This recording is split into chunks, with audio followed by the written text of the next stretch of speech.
Segundo livro dos Reis, capítulo 3, versículo 16, está escrito assim: e ele disse: assim diz o Senhor, fazei neste vale muitas covas, porque assim diz o Senhor, não vereis vento, tampouco vereis chuva,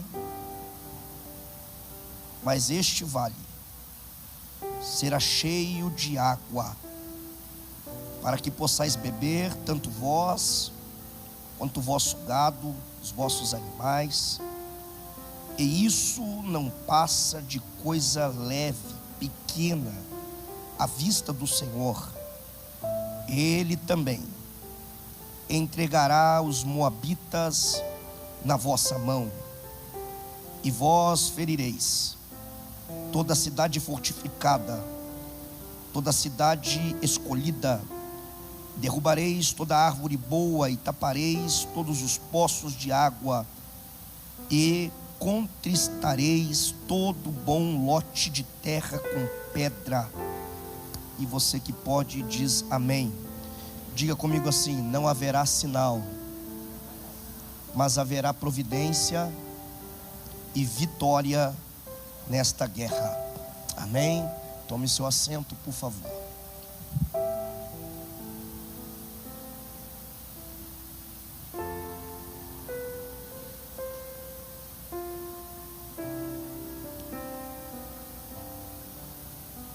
Queridos, Jorão era filho de Acabe com a temida rainha Jezabel. Este homem chamado Jorão foi o 9º rei de Israel, e ele governou pelo espaço de 12 anos, entre os anos de 853 a 842 antes de Cristo. Jorão começou a reinar em Israel no 18º ano do reinado do rei Josafá, que era neste tempo o rei de Judá. Jorão, ele teve um reinado bastante curto e relativamente mau. Ele fez o que era mal aos olhos do Senhor, não como seu pai, como a sua mãe. Ele não chegou a atingir este padrão de impiedade que eles haviam estabelecido, mas de fato Jorão não foi um bom rei. Jorão era ímpio. Este Jorão, apesar de ter mandado arrancar a coluna de Baal que o seu pai Acabe mandou levantar, ele não aboliu por completo a idolatria, o culto a Baal. Ele apenas diminuiu o baalismo. É interessante porque este Jorão, ele também aderiu aos pecados de Jeroboão, adorando assim ao bezerro de ouro. É interessante, amados, porque o texto sagrado vai nos informar que com a morte do rei Acabe, o rei dos Moabitas, cujo nome era Mesa, ele vai se revoltar contra Israel. Os irmãos são sabedores e vão se lembrar que os Moabitas nesta época pagavam a Israel um tributo muito pesado. Com a morte de Acabe, Mesa entende que existe aqui a possibilidade de uma quebra, que ele não precise mais pagar este imposto, este tributo tão pesado a Israel. A morte de Acabe acabou encorajando o rei dos Moabitas a se revoltar contra Israel. Vale lembrar que Mesa era criador de gado, e a economia de Moabe, na verdade, estava toda ela alicerçada essencialmente na criação de gado miúdo. Então ele utilizava essa carne, a sua pele, porém a cada ano ele tinha que levar a Israel, pagar a Israel como tributo 100.000 cordeiros e a lã de 100.000 carneiros, um tributo de fato muito pesado. Logo Israel ficava aqui com o seu gado. Israel ficava aqui com a pele, com a lã. Isso era um momento complicado que os moabitas estavam aqui vivendo. Logo, Mesa decide aqui se revoltar, se levantar contra Israel. Ele não quer mais pagar este tributo. É interessante, queridos, porque é neste momento que Jorão entende que se faz necessário iniciar uma guerra. Jorão não quer perder o tributo. Jorão não aceita esta revolta do rei dos moabitas. E é nesse momento que ele vai fazer o que nós chamamos de recenseamento. Ele vai fazer aqui um recenseamento militar. Jorão precisa saber qual é a força militar que está à sua disposição para uma batalha. Jorão precisa saber se ele tem ou não condições de sozinho vencer os moabitas, impedir, barrar esta revolta. E a conclusão que ele chega ao fazer este recenseamento, essa revista militar, é que sozinho ele não tem condição de vencer. É por isso que a Bíblia vai nos informar que Jorão decide agora ir atrás de Josafá, o rei de Judá. Vale lembrar aos irmãos que apesar de Josafá ter um grave problema no quesito aliança, Josafá era um bom rei, um rei que era fiel ao Senhor. Logo, Jorão manda um mensageiro até Josafá perguntando se ele iria ou não para esta batalha com ele contra os moabitas. Ora, a resposta de Josafá a esta pergunta de Jorão é: eu subirei contigo, eu vou te ajudar nesta guerra, eu estou disposto a estar do teu lado nessa batalha. E tem mais: meu povo será como o seu povo, e digo mais, os meus cavalos como os teus cavalos. Nós seremos como um só homem neste propósito. Conte comigo. Nós temos uma aliança. Nós vamos lutar juntos contra os moabitas. Vale lembrar aos irmãos que Edom nesta ocasião estava sob a autoridade de Judá. Logo, não somente Judá iria para esta batalha, mas também os edomitas estariam juntos neste propósito.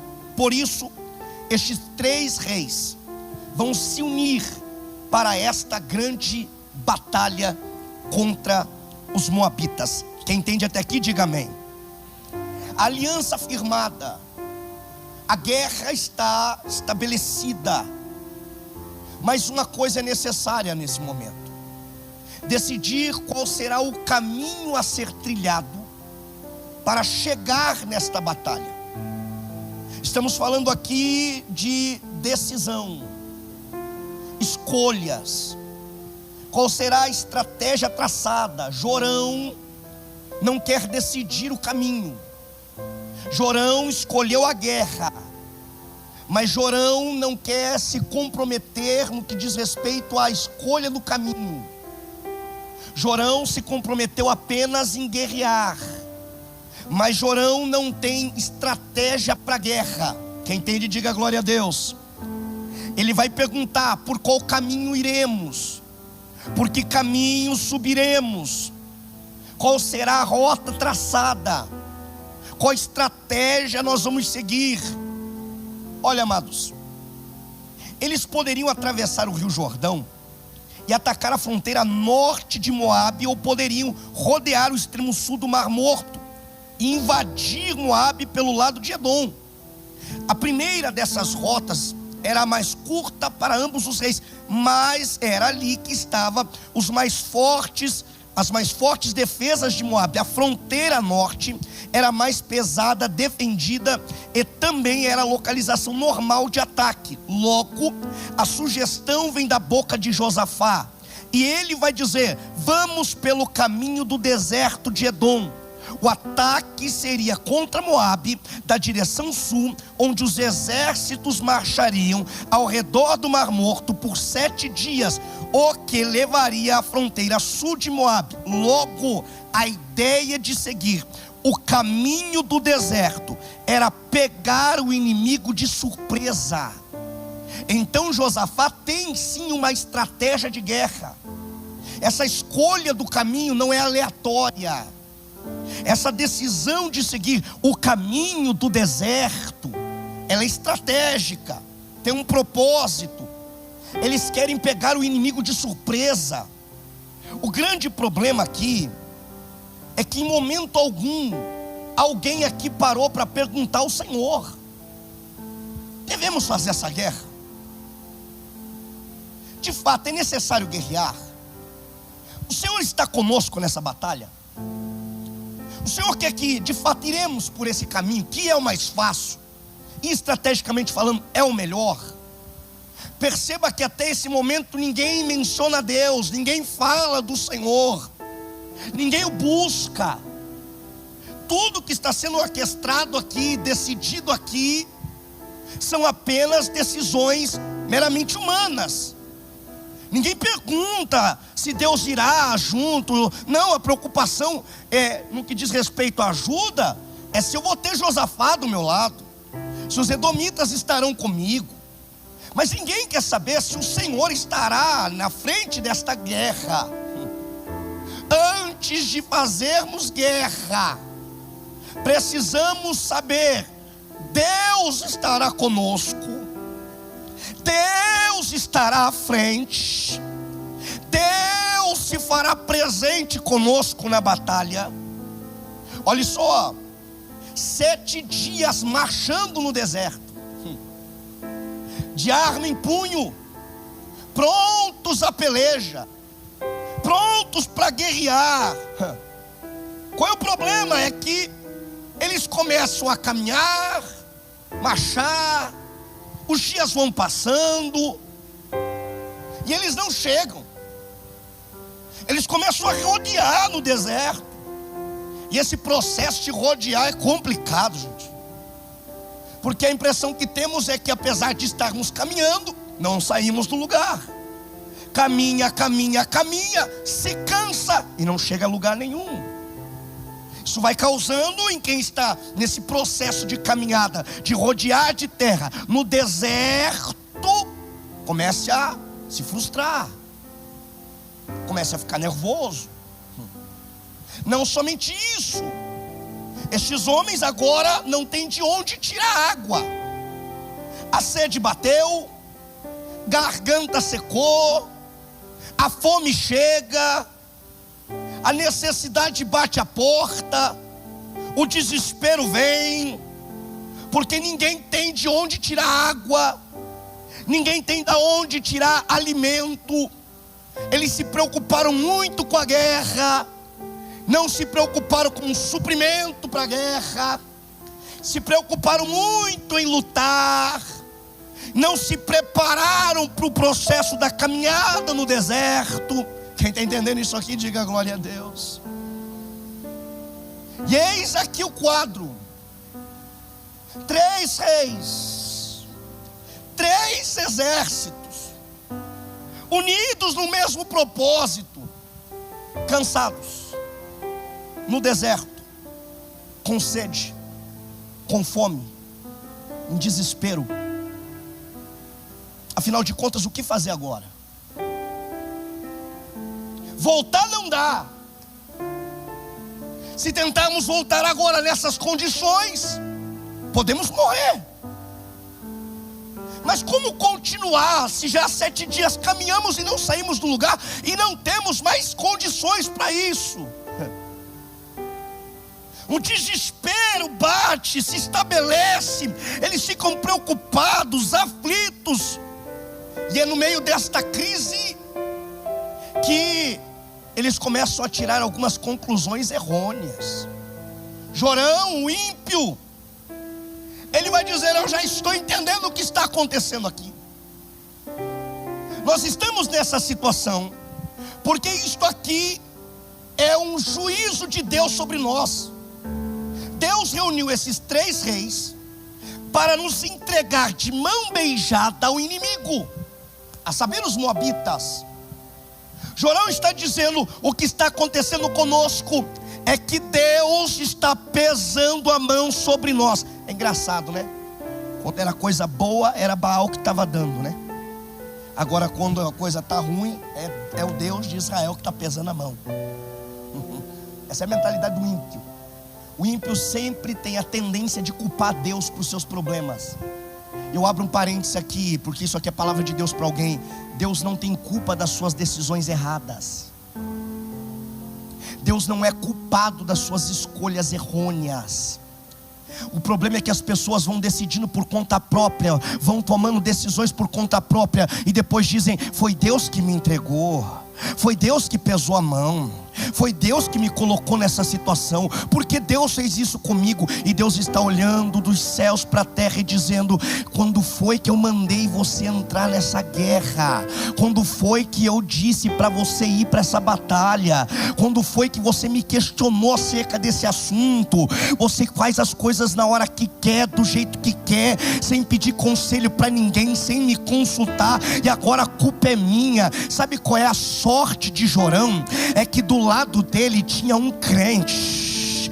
Do lado dele tinha um crente, um rei chamado Josafá, que quando Jorão começa a tirar as suas conclusões, Josafá diz: espera aí, não há aqui neste deserto, olha só, gente, um profeta, não qualquer profeta, um profeta do Senhor, pelo qual possamos consultar. Sabe o que Josafá está dizendo? Jorão, eu não quero saber a tua palavra, eu não quero saber acerca da tua visão acerca desse momento, eu quero saber o que o Senhor tem a dizer. Jorão, eu quero um profeta, não dos teus, não dos profetas da tua mamãe. Não, eu sei que você está cheio de profeta aqui, Jorão, mas eu quero um que seja de Deus. Porque profeta tem um monte por aí, o problema é achar de Deus. Vou de novo, nós vivemos dias em que pessoas estão rodeadas de supostos profetas, que de profeta de verdade não tem nada. E Josafá está dizendo: não é da boca de qualquer um que eu vou ouvir o que Deus tem para falar, tem que ser um de Deus. Tem alguém entendendo isso aqui essa manhã? Sabe o que Deus está dizendo? No deserto, não busque palavra de Deus na boca de quem não tem Deus. No meio da crise, no meio do deserto, busque resposta de Deus para quem caminha com Deus, para quem tem Deus, para quem vive em Deus. Alguém olhou e disse: Josafá, eu conheço um. Porque o povo conhece profeta de verdade, mas tem um problema muito sério: ama andar com os de mentira. Diz alguma coisa aí. Já percebeu isso? Eu sei onde tem um de verdade, mas não se desagarra dos profetas de Baal. Quem é ele? O nome dele? Eliseu. Qual é a referência? Vou te dar a referência acerca dele. Este Eliseu, ele mora aqui perto, está por aqui, pela região, estamos próximos dele. E esse Eliseu, ele era servo de Elias. Ele era servo de quem? Ele deitava água na mão de Elias. Meu Deus. A referência dele é muito boa, porque profeta de Deus tem que ter referência. Os nossos profetas hoje não têm referência. Está cheio de profeta desigrejado, sem pastor, que não toma ceia. Está cheio de profeta rodando por aí que ninguém sabe o paradeiro. Não sabe o que é sentar para ouvir pastor, se é que tem. Diz alguma coisa aí que você me assusta com o teu silêncio. Eliseu tem referência.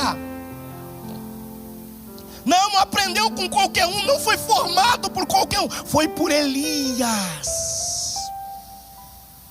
O que tem esse Eliseu? Ele era servo de Elias, deitava água na mão dele, é o seu sucessor. Josafá diz: a palavra do Senhor está com ele. Porque a palavra de Deus não está na boca de quem não serve. A palavra de Deus não está na boca de quem não honra o seu líder, a sua referência. A palavra na boca de quem está é de quem serve, de quem está entendendo isso aqui. Quem está entendendo isso aqui, glória a Deus. Só que Josafá não disse: manda ele vir. Eu vou de novo. Josafá não disse: sabe o endereço dele? Sei, manda ele vir aqui.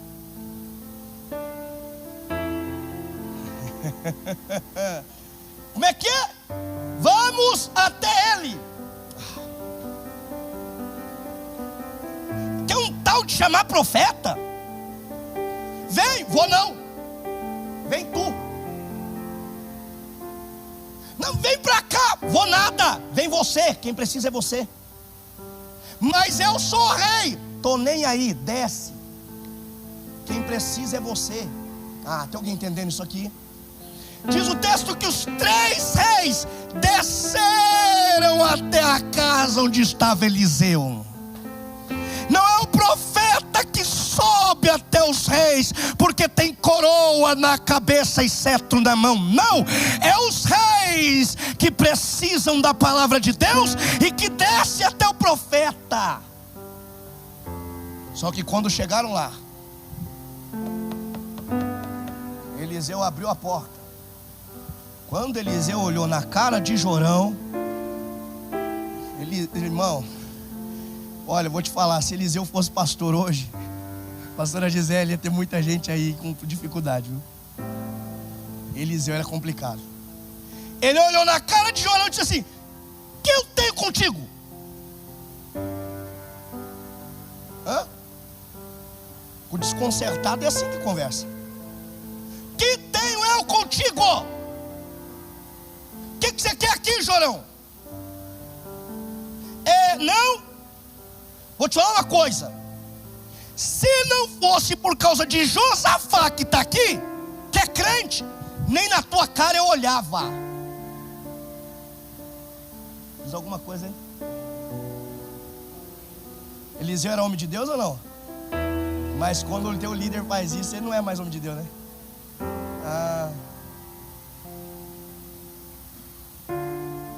Na Bíblia pode, né?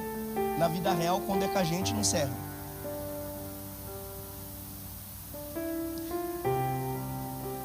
Procura os profetas da tua mãe. Vai atrás dos profetas de Baal. Você não vive rodeado deles? Não é a ele que você adora? Por que agora veio atrás de... na hora da crise lembra do Deus verdadeiro. Na hora do problema, lembra que só existe um único e verdadeiro Deus. Quem está entendendo isso aqui? Jorão olhou e disse: Eliseu, sabe o que está acontecendo aqui? É que o Senhor nos reuniu esses 3 reis para nos entregar na mão dos moabitas. A culpa é de Deus. Irmão, Eliseu não estava muito legal. Mas ele falou assim: tudo bem, vamos fazer o seguinte. Por causa de Josafá, traze aqui um tangedor. Um quê? Me traga aqui um tangedor. É para a turma que não gosta de fundo musical para pregar, fica com dificuldade para rebater esse texto. Que Eliseu nem mensagem tinha. Tinha mensagem ou não? Tivesse te entregado já de primeira. Ele não tinha. Eliseu não tinha resposta para dar.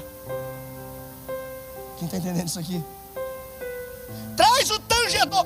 Eliseu, você não está entendendo. Deixa eu te explicar. Nosso problema é que nós estamos cansados, com sede, com fome, no deserto. Tinha uma guerra para ir, a gente não chega, estamos cheios de problema. Para que tangedor? Traz um tangedor. O que é o tangedor aqui? Uma arpista. O que você quer, Eliseu? Traz ele para cá. Tem um aí? Tem. Então você vai trazer ele. E aí? Manda ele tocar.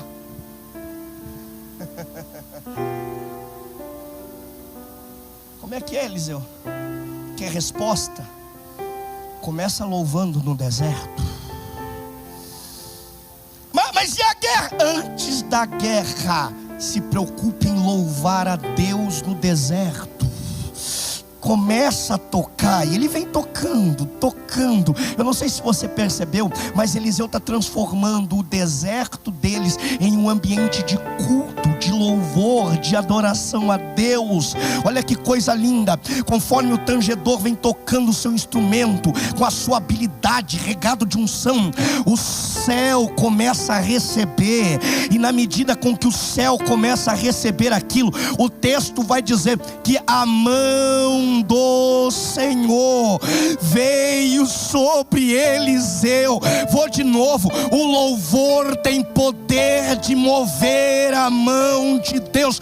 Vou de novo. Eu vim dizer essa manhã que o louvor é uma arma poderosa de guerra para vencermos batalhas. Deus está dizendo: antes da guerra eu quero um culto no deserto. Antes da guerra eu quero uma adoração no deserto. Antes de ir para a batalha, experimenta sacar da harpa, experimenta dedilhar teu instrumento, experimenta louvar ao Deus Todo-Poderoso, para você ver o que Ele faz. Diga comigo: louvor move a mão de Deus. O louvor traz a revelação de Deus. O louvor inspira o profeta de Deus. Ele vem tocando, vem dedilhando sua harpa. Que coisa linda. O louvor vai trabalhando de uma forma extraordinária no meio deles. E Eliseu olha, cheio de Deus, e diz: a resposta acabou de chegar. Como é que é? Louvaram, a mão moveu, só que a resposta agora é: fazei. Qual é a resposta? Muitas. Quantas? Covas neste vale, nessa terra seca. Eu quero que vocês cavem cova. Cova é lugar do que, irmão? Hã? Não daria um desespero se você escutasse isso aqui? Que se ele não dá sequência na mensagem, você vai pensar que é o quê? É assim ou não é? Pronto, Deus está mandando cavar a nossa própria cova para morrer aqui. Ele disse: não, calma. Cava a cova. Por quê?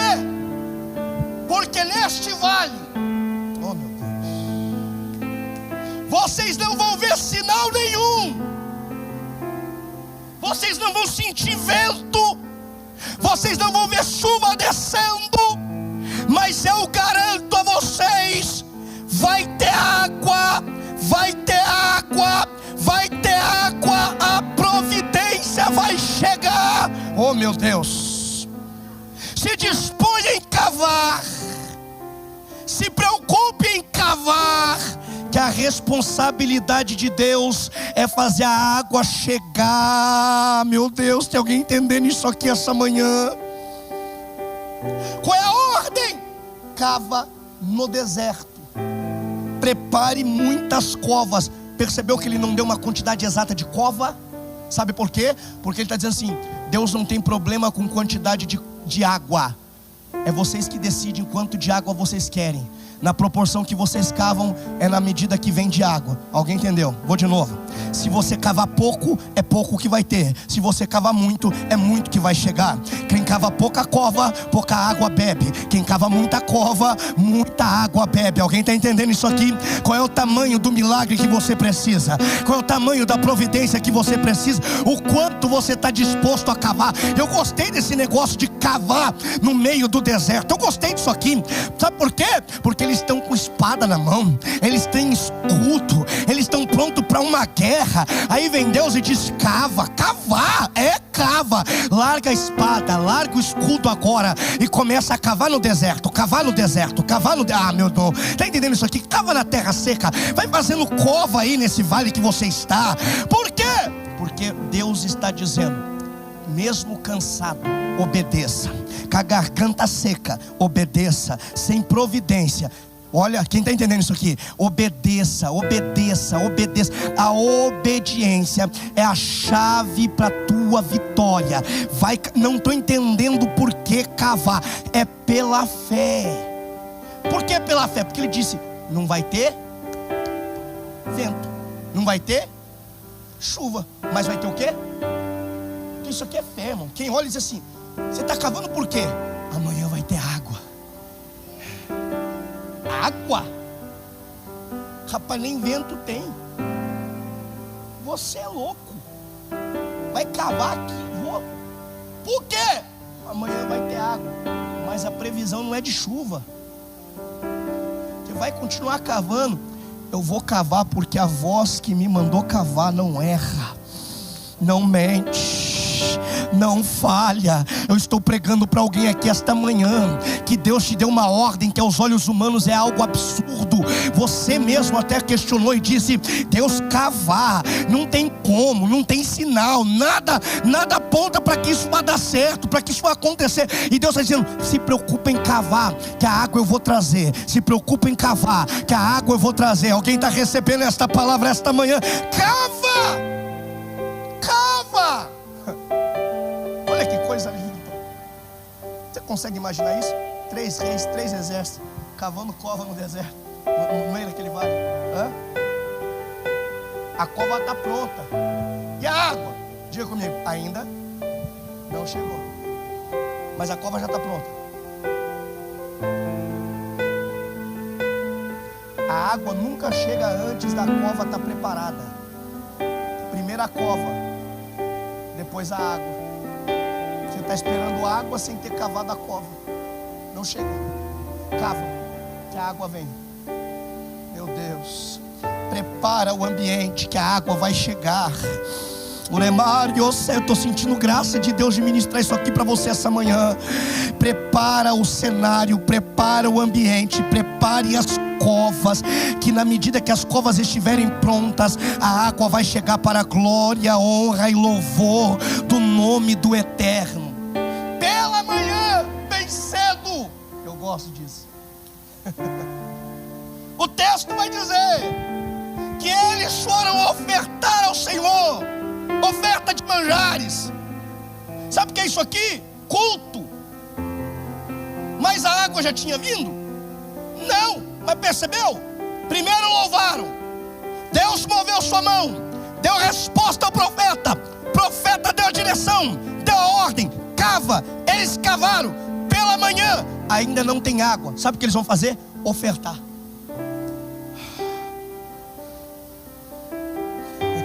Não, pastora Gisele, depois que a água chegar, eu trago a minha oferta. Não, depois que Deus fizer, eu vou trazer uma bênção. Não, depois que Deus realizar, ele fala: não, ainda não chegou a água, mas nós já temos algo para oferecer, Senhor. Nós vamos entregar o que a gente tem, alguém está entendendo isso aqui? Aí sabe o que é lindo? Na medida com a qual eles vão ofertando, ainda com a garganta seca, ainda mais cansados do que antes, o texto diz que a água começou a chegar. Glória a Deus. A água vem enchendo aquele vale, aquelas covas que eles prepararam. Agora a cova está cheia de água. Oh, glória a Deus. Diga comigo: não teve sinal. Não teve sinal, mas a providência chegou. Você pode levantar uma de suas mãos se você crê em palavra profética. Não haverá sinal, mas a providência vai chegar para você. Não haverá sinal, mas Deus fará acontecer. Não, Deus está dizendo a alguém aqui esta manhã: você está preocupado com a providência, e eu estou garantindo a você, eu vou trazer. Só não haverá nenhum tipo de sinal. Simplesmente chegará, de onde você não espera, de uma forma que você não imagina. Não vai vir por meios naturais, vai vir por um meio divino. Alguém crê? Alguém recebe isto aqui? Não teve sinal, mas teve a providência. Olha só. Só que a palavra de Eliseu foi: vai ter água, vocês vão beber, a providência vai chegar. Só que isso ainda é pouco aos olhos do Senhor. Eliseu olha e diz: a guerra que foi o motivo pelo qual vocês se moveram para cá. Deus vai dar vitória a vocês. Alguém chegou aqui nessa campanha de 6 dias de batalha, dizendo: Deus, como vai ser? Deus, qual vai ser o resultado desta guerra? E Deus está dizendo: fica tranquilo, porque eu vou te dar vitória. Só que você percebe que antes de Deus dar vitória, Deus trouxe a providência. Sabe por quê? Porque Deus estava dizendo assim: eu vou prover primeiro, porque sem a providência da água você não tem força para a guerra. Então Deus está dizendo assim: na providência eu renovo a tua força. Na providência alguém entendeu isso aqui? Mas na guerra pode ficar tranquilo que a minha mão estará sobre a tua vida. Teus inimigos cairão. Não tenha medo de Moabita. Maior é aquele que está conosco, não é verdade, do que aqueles que vêm contra nós. E eu gosto disso aqui, gente, porque quando os moabitas ficaram sabendo que aqueles 3 reis estavam unidos para esta batalha, sabe o que eles fizeram? Se prepararam rapidamente, se armaram, falaram: vamos lá, vamos guerrear contra eles. Não vamos permitir que essa nossa liberdade que estamos conquistando venha a ser perdida. Eles se prepararam, eles foram. Só que quando eles olharam, eles deram uma olhada para a água. Deram uma olhada para o quê? Só que eles não viram água. O que eles viram, Aldir? Sangue. Aldir, mas era água ou era sangue? Era água. Mas o inimigo via como sangue.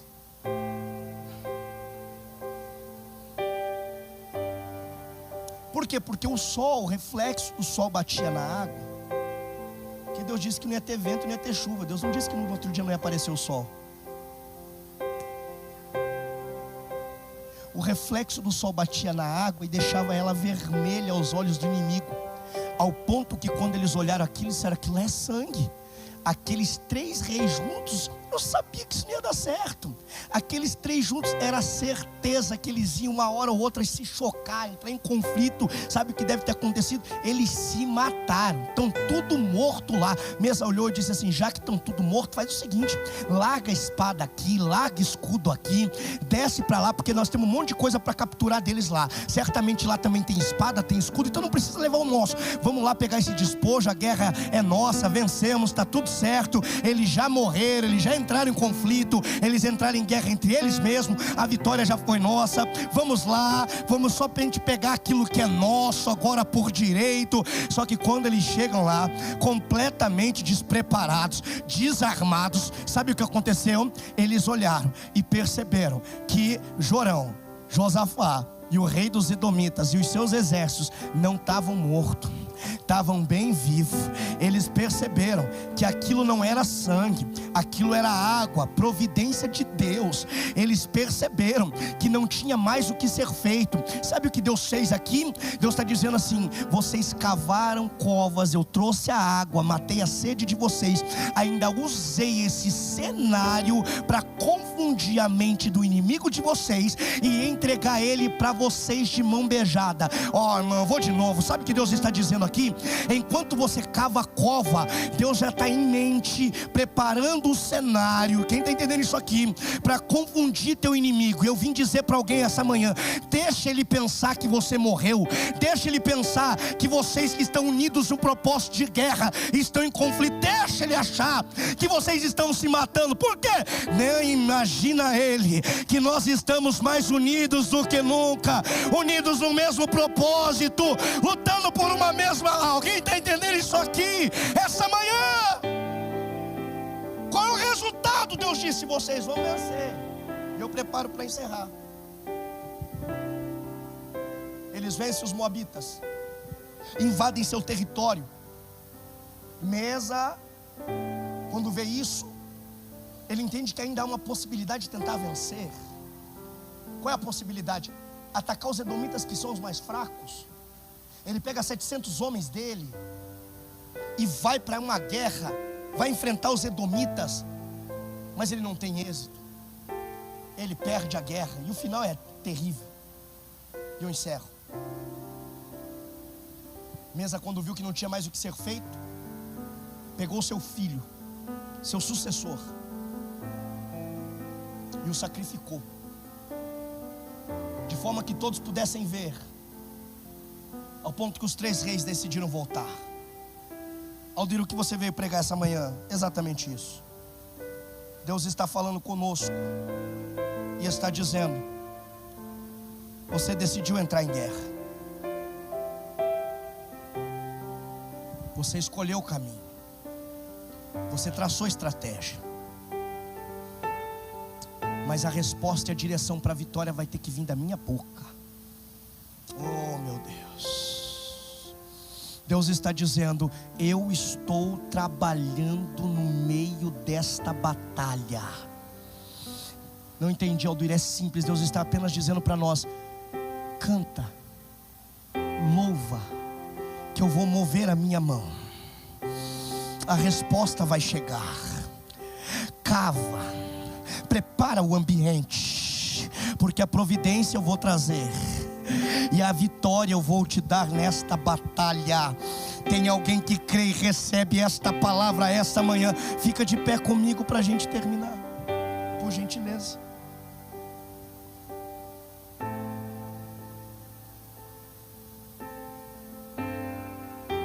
Diga comigo: louvor. Diga comigo: palavra. Diga comigo: obediência. Diga comigo: providência e vitória. É isso. Primeiro você louva, depois a resposta chega, aí você obedece, aí a providência vem, e a vitória Deus te dá para a glória do nome dEle. Você crê nisso essa manhã? Eu gostaria que você, que está em guerra e está nessa campanha, saísse agora do seu lugar e viesse aqui para frente do altar, porque nós vamos guerrear aqui agora. Venha, pode vir que eu te aguardo. Isso.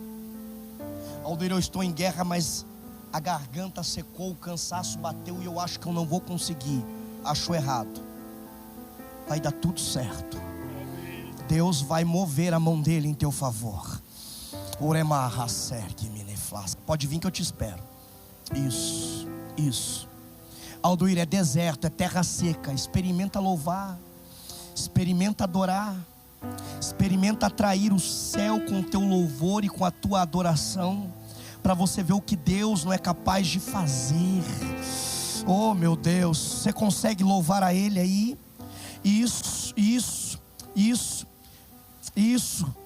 Abra bem a sua boca e comece a louvar a Ele, a render palavras de louvor, de adoração, porque na medida com a qual nós louvamos a Ele aqui nesta manhã, Deus vai mover a sua mão, Deus vai trazer resposta, Deus vai trazer solução ao teu problema, Deus vai trazer a providência que você tanto precisa. Você não morre de sede nesse deserto, você não morre nesse deserto faminto, você não morre nesse deserto, não. Deus está contigo, Deus vai te dar vitória, Deus está nesta guerra, Deus está cuidando de tudo. Deus conhece o nível da tua sede, Deus conhece a tua necessidade, Deus sabe até onde você é capaz de caminhar com a garganta seca, e Ele nessa manhã está dizendo: eu estou cuidando de tudo. Se preocupe em louvar, se preocupe em preparar a cova, que eu já estou trazendo a água que você precisa. Isso, abra bem a sua boca e comece a orar, vai. Isso. Pode ser mais alto, clame. Isso, vai clamando, isso. Na medida com a qual você vai clamando, vai orando, Deus vai trabalhando aqui. Vai sentindo a presença dEle aí, vai recebendo o renovo dEle aí. Abra bem a tua boca e comece a clamar a Ele, vai. Deus